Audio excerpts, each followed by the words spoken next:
towards him. I think he's going to probably scoot. So I'm going to crawl towards this bush in front of me.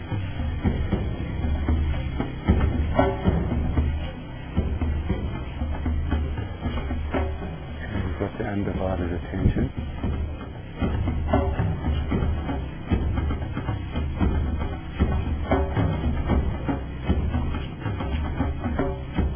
Lions have individual character.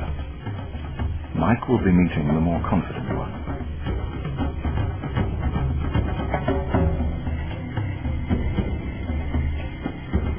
Mike carries no firearm, nor does anyone else in the group.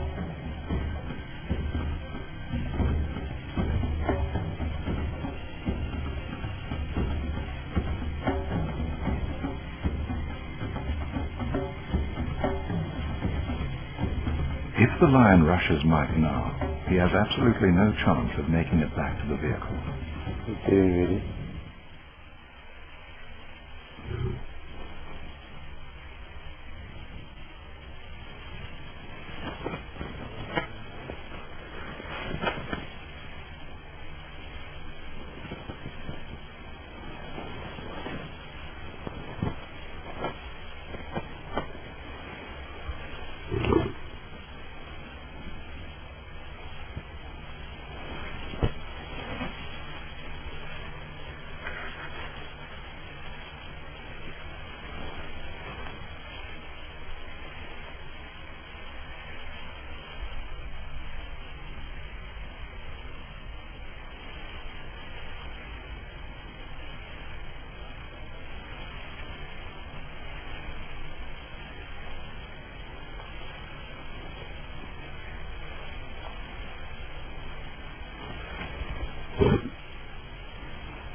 The slight lashing of the tail indicates sensitivity to a possible threat.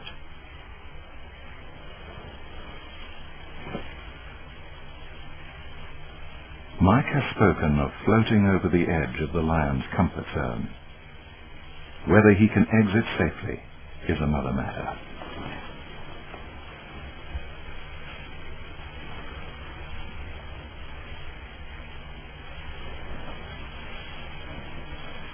The second lion seems to be regaining its confidence. If it joins the proceedings, Mike's situation will become doubly precarious.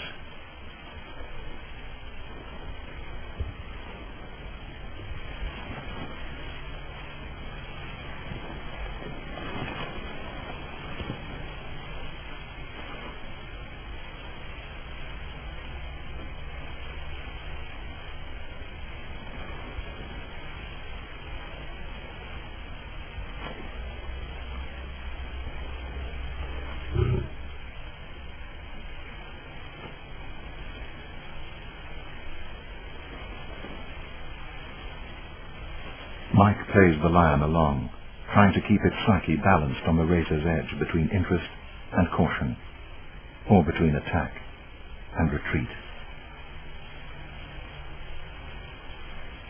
By looking away from Mike, the lion avoids a direct staring match, and at the same time shows its teeth in profile. The pose is partly defensive, partly threatening.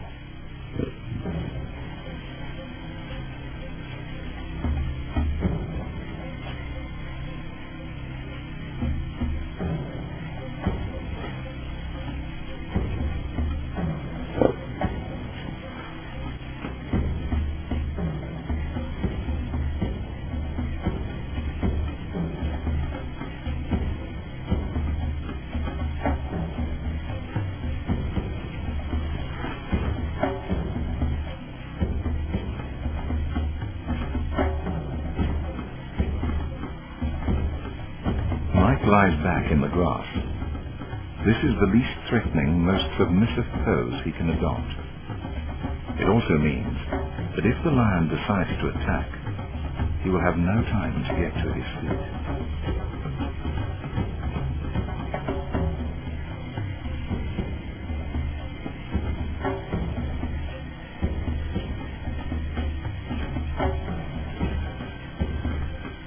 exploratory jab with a paw could remove Mike's face.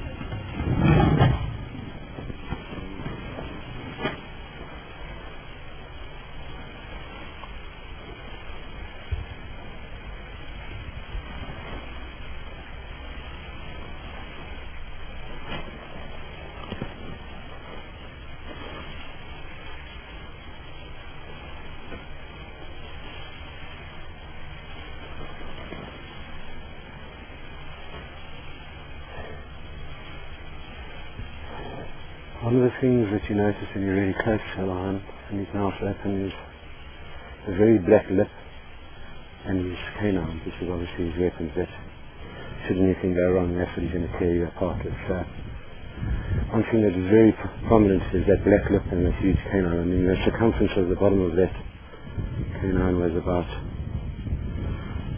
bigger than $1. You know? So very sharp. I could even see the saliva on his lips. And he got very interested in me at the end, came in very close, which probably made him a little more braver than, he was braver than I. I always backed off out of his circle so that I didn't become didn't obvious a prey. You know, if something doesn't move and he comes in and he sniffs, he likes what he smells, he's going to give you a cuff.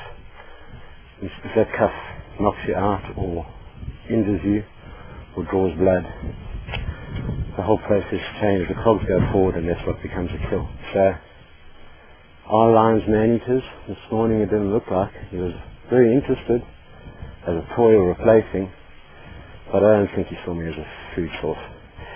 Imagine that you can threaten the king of beasts with a toilet roll, and that's simply not to knock him out with or, you know, shed tears, but it's basically an object that if he comes right in and it looks as though he's going to have a go at me, I'm going to use this either to throw at him, to make contact with him, or to throw past him, which will distract him for a second.